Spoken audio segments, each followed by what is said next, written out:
The 2008 Index of Economic Freedom. The Heritage Foundation's 2008 Index of Economic Freedom demonstrates the powerful relationship between economic freedom and prosperity. More economic freedom means better economic performance, rising incomes, full employment, monetary stability.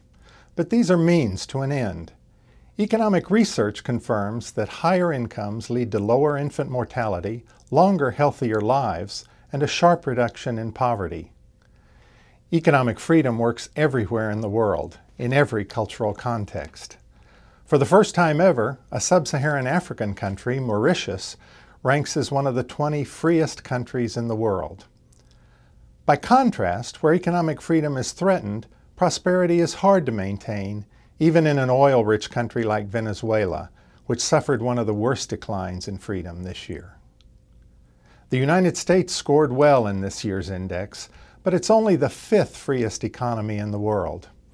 While most countries have been slashing personal and corporate taxes, the U.S. maintains higher than average tax rates.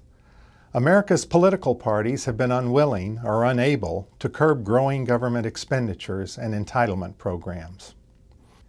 In an election year, with candidates promising benefits for all, it's important to remember that it is our economic freedoms and not government programs that make America the richest country of all.